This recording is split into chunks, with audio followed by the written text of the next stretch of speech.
Hi అండి. Mister attitude Ravan part 27. అన్ని కంపెనీస్‌కి సీఈఓ అయిన రాజు ఒక మామూలు మనిషిలా తనతో అలా మాట్లాడడం చూస్తూ ఉంటే ఊర్వికి కొంత మనసు కుదుట పడింది. కానీ అతను లవ్ అని ఏదేదో అని అనకుండా అసలు ఆ టాపిక్ ఏం తీసుకురాకుండా ఉండడం చూసి ఆమె కూడా సరే అంటుంది. వర్ష మూవీ చూద్దాం అని అనగానే ఊర్వి, రాజులు ఓకే హారర్ మూవీ పెట్టు అని అంటారు. అసలే నాకు మిమ్మల్ని చూస్తూ ఉంటేనే హారర్ మూవీ చూస్తున్నట్టు ఉంది. మళ్ళీ హారర్ ఎందుకు అని అనుకుంటూ కబోర్డ్‌లో వెతికి ఒక మూవీ పెట్టి లైట్స్ అన్నీ ఆఫ్ చేసి కిచెన్‌లోకి వెళ్ళి పాప్‌కార్న్, స్నాక్స్ అవి పట్టుకొని వచ్చి ముగ్గురు సోఫాలో సెటిల్ అవుతారు. ఊర్వి మధ్యలో, రాజ్, వర్షాలు చెరొక వైపు కూర్చుంటారు. ఊర్వి మూవీ చూస్తుంది అన్నట్టే కానీ తన ఆలోచనలు మొత్తం రాజ్ ప్రవర్తన చుట్టూ తిరుగుతుంది. అసలు రాజ్‌ని మొదటిసారి చూసినప్పుడు అతను చెప్పిన మాటలకు ఆమెకి చాలా కోపం వచ్చింది. ఆ తర్వాత ఆఫీస్‌లో చూశాక, ఆమె తండ్రితో బిజినెస్‌లో డీల్ చేస్తున్నాడని తెలిసాక తను అనుకున్నట్టు అతను కాదు అని అర్థమయ్యింది. ఆమె తండ్రితో అతని గురించి డిస్కస్ చేసినప్పుడు ఒంటరిగా బిజినెస్ చూస్తూ వ్యాపార సామ్రాజ్యంలోనే తను ఒక ఐకాన్‌గా ఎదిగాడని తెలుసుకుని అతనిపై పాజిటివ్ ఒపీనియన్ కలిగింది ఊర్వికి. తనని ఒక ఫ్రెండ్ లాగే చూసింది. అందుకే అతను ఆమెకి ప్రపోజ్ చేసినా కూడా కోపం రాలేదు. చెప్తే అర్థం చేసుకుంటాడు అని అనిపించింది. ఆయువుని లవ్ చేస్తున్నాను అని చెప్పగానే అతని కళ్ళల్లో కనిపించిన భావాలను చదవడానికి ప్రయత్నించింది. కానీ ఆమెకి అర్థం కాలేదు.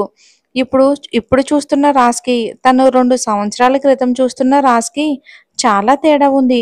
ఎప్పుడైతే నేను ఆయువుని లవ్ చేస్తున్నాను అని చెప్పానో అప్పుడే అతను ఇలా మారిపోయాడు. లోపల రగులుతున్న కోపాన్ని బయటకు కనిపించకుండా నాతో నార్మల్‌గా ఉండడానికే ట్రై చేస్తున్నాడు.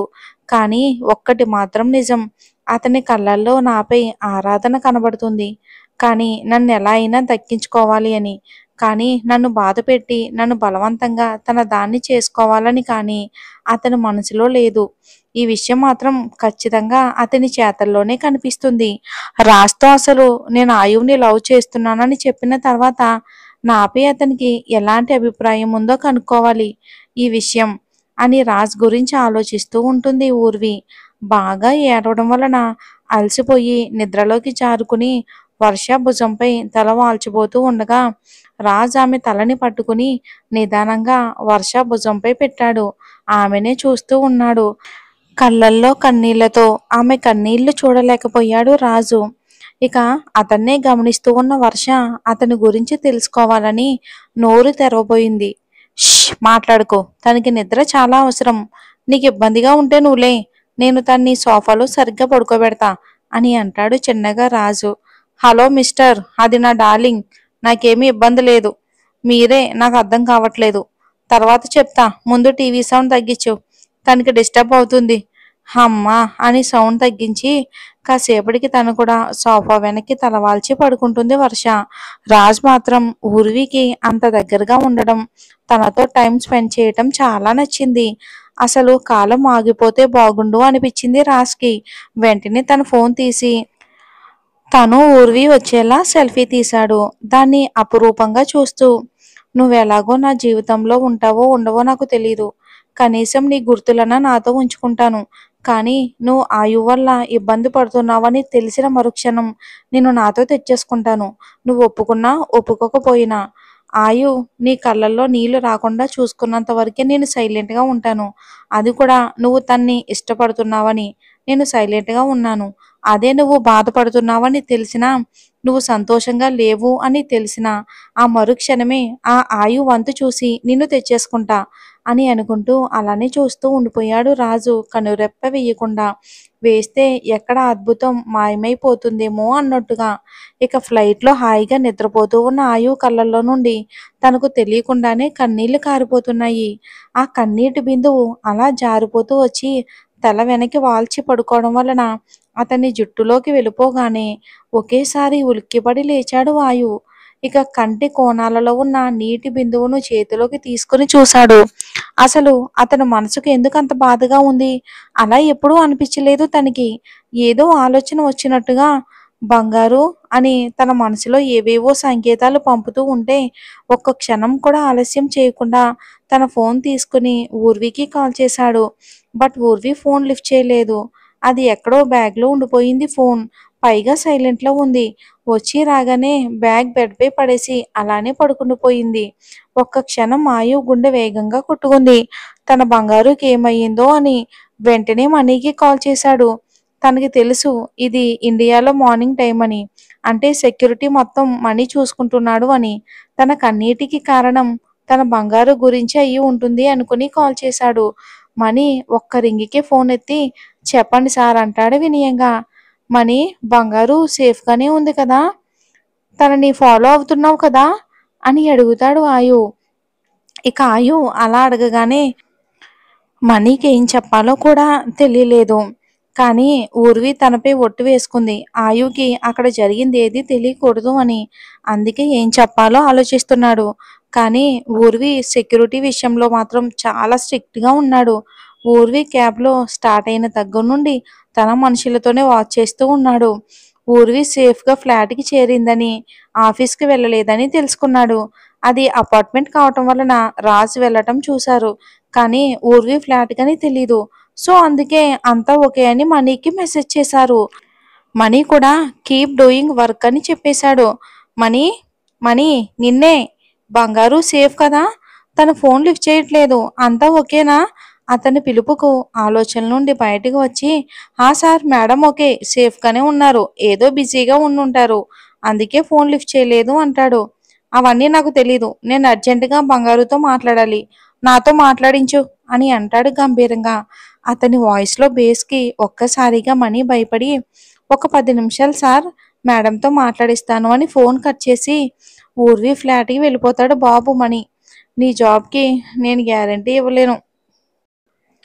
అసలే ఇంత పెద్ద విషయం దాచారు మీరు, మరి ఆయువుకి తెలియదు అనుకుంటున్నారా? ఏమైనా జరిగితే నన్ను మాత్రం అనొద్దు. అదే పనిగా మోగుతున్న కాలింగ్ బెల్కి వర్ష ఊర్విలకి మెలకు వచ్చింది. ఊర్విని చూడటంలో మునిగిపోయిన రాజ్కి ఆ కాలింగ్ బెల్ సౌండ్ వినిపించట్లేదు. కానీ ఊర్వి కదలడం వలన తనకి మెలకు వస్తుంది. ఇక అతని దృష్టి కూడా మరల్చాడు. అలా చేయటంతో అతని చెవిన పడింది మోగే బెల్ కాలింగ్ సౌండ్. లేచి ఎవరో చూద్దాం అనుకుని 2 అడుగులు వేయగానే రాజు ఆగు రాజ్ నేను చూస్తాను అని సోఫాలో నుండి లేచింది. క్యూటీ నువ్వు కూర్చో నేను చూస్తాను, ఈ ఫ్లాట్ మాది కాబట్టి మేమే చూడాలి, తమరు మీ పని చూసుకోండి, అందరూ నా డార్లింగ్ వెంట పడే వాళ్ళే, వీళ్ళందరికీ దూరంగా తీసుకుపోవాలి అసలు అని విసురుగా కాఫీ తేవడానికి వెళ్ళిపోయింది వర్ష. పాప బాగా హట్ అయి ఉంటుంది పాపం రాజుని చూసి. ఊర్విక్ కూడా కళ్ళార్పింది అవును అన్నట్లు. సరే అని సోఫాలో సెటిల్ అయ్యాడు రాజు. డోర్ తీసిన ఊర్వికి చాలా టెన్షన్గా కనిపించాడు మనీ. ఏంటి మనీ ఇలా వచ్చావు, అంతా ఓకే కదా? లేదు మేడం లేదు, సార్ కాల్ చేశారు, మీరు ఫోన్ లిఫ్ట్ చేయట్లేదు అని నాకు కాల్ చేశారు, మీతో మాట్లాడించమని చెప్పారు. అయ్యో నా బ్యాగ్లోనే నా ఫోన్ ఉండిపోయింది మనీ, నువ్వు సార్కి ఏమైనా చెప్పావా? లేదు మేడం లేదు. ఇంతలో మళ్ళీ ఫోన్ మోగుతుంది. ఇంకా సీన్ చూసి మేడం సార్ అని అంటాడు. లిఫ్ట్ చేయమని అంటుంది. సార్ మేడంకి ఫోన్ ఇస్తున్నా అని ఫోన్ ఇస్తాడు మనీ. హలో అని అంటుంది ఊర్వి. ఊర్వి గొంతు వినగానే గట్టిగా ఊపిరి పీల్చి వదులుతాడు ఆయు. ఆమె వాయిస్ వింటూ అటు నుండి ఆయు పలకకపోయేసరికి హలో ఆయు సార్ అని అంటుంది. బంగారు నువ్వు బాగానే ఉన్నావు కదా, నువ్వు ఫోన్ లిఫ్ట్ చేయకపోయేసరికి నాకు చాలా భయమేసింది. నేను బాగానే ఉన్నాను, ఫోన్ బ్యాగ్లో ఉంది, కొంచెం హెడేక్గా ఉంటే ఆఫీస్కి వెళ్ళలేదు, టీం మెంబర్స్కి వర్క్ అలర్ట్ చేసి మెయిల్ పెట్టమన్నా. బంగారు బంగారు నేను వర్క్ గురించి కాదు ఫోన్ చేసింది, నీ గురించి. హెడేక్ ఎలా ఉంది, రెస్ట్ తీసుకో, నేను ల్యాండ్ అవ్వగానే కాల్ చేస్తా అని అంటాడు. సరే మీరు ఇలా మనీకి కాల్ చేసి ఇబ్బంది పెట్టకండి, నేను బాగానే ఉన్నాను ఉంటాను కూడా, మీ వర్క్ మీరు చూసుకోండి అని అంటుంది. ఆయువుకి ఎటువంటి అనుమానం రాకుండా ఇంకా లోపల సోఫాలో కూర్చుని రాజు అంతా వింటూనే ఉన్నాడు. క్యూటీ ఎందుకు ఆయువుకి నిజం చెప్పట్లేదు, ఏదో పెద్ద విషయమే నేనే తెలుసుకుంటా అని ఆలోచిస్తూ ఉంటాడు రాజు. ఊర్వి చెప్పింది విన్నాక అప్పుడు ఆయువు మనసు కుదుటపడింది. బంగారు మిస్ యూ, చాలా గుర్తొస్తున్నావురా, వీలైనంత తొందరగా వర్క్ పూర్తి చేసుకుని వచ్చేస్తాను. సరే అండి. జాగ్రత్తగా ఉండండి అని ఫోన్ పెట్టేస్తుంది ఊర్వి. ఎక్కడ తన గొంతులో దుఃఖం ఆయువుకి తెలిసిపోతుందో అని భయపడి, ఫోన్ మనీ చేతిలో పెడుతూ నైట్ సెక్షన్ డేవిడ్ కూడా చెప్పు. ఏమీ చెప్పొద్దని సార్‌కి నా మాటగా చెప్పు అని అంటుంది మనీతో. అలాగే మేడం. కానీ మేడం సార్‌కి తెలిస్తే మమ్మల్ని ఎవ్వరిని బతకనివ్వడు మేడం. మమ్మల్ని ఏమనకుండా మీరే చూసుకోవాలి. మీరేం కంగారు పడకండి. నేను చూసుకుంటాను అని లోపలికి వెళ్ళిపోతూ ఉంటే, మేడం అని పిలుస్తాడు. ఏంటి మనీ ఏమైనా చెప్పాలా? అవును మేడం. మీరొచ్చేసిన తర్వాత దేవయాని మేడం గారు ఆవిడ మేనకోడలు ఈషా గారిని ఇంట్లో ఉంచారు. ఆయుషారికి కావలసినవన్నీ తననే చూసుకోమన్నారు. సరే మరి జరిగేదేదో జరగనివ్వండి. మీరు చెప్పింది వినండి. ఆయుషారు వచ్చేదాకా సరేనా అంటుంది. Okay madam. కానీ మేడం డింపుల్ గారు వస్తే మాత్రం మేమేమీ చేయలేము. అలానే ఆయన దగ్గర ఏదీ దాచలేము అంటాడు భయంగా మణి. ఊర్వి చిన్నగా నవ్వి నేను చూసుకుంటాను. మీరు జాగ్రత్తగా ఉండండి అంటుంది. అలాగే మేడం. మీకు సెక్యూరిటీని మేమే చూసుకుంటాం. మీరు మాకు ఎక్కడ ఉన్నా సరే సీతమ్మ తల్లిలా మిమ్మల్ని కాపాడుకునే బాధ్యత మాదే అంటాడు. చాలా కన్నీళ్లు నిండిన కళ్ళతో. అతని మాటలకు చిన్నగా నవ్వి సరే అని లోపలికి వెళ్ళిపోతుంది ఊర్వి. లోపలికి వెళ్ళి సోఫాలో కూర్చుని తలని 2 చేతులతో పట్టుకుని ఇక దుఃఖానికి మేము సిద్ధం అన్నట్టు ఉన్న కన్నీళ్లతో ఉంటుంది. ఆయువుకి అబద్ధం చెప్పాను అనే గిల్టీ ఫీలింగ్‌తో కన్నీళ్లు కారిపోతాయి. ఆమెనే గమనిస్తున్న రాజు ఆమె మానసిక పరిస్థితిని అంచనా వేయగలిగాడు.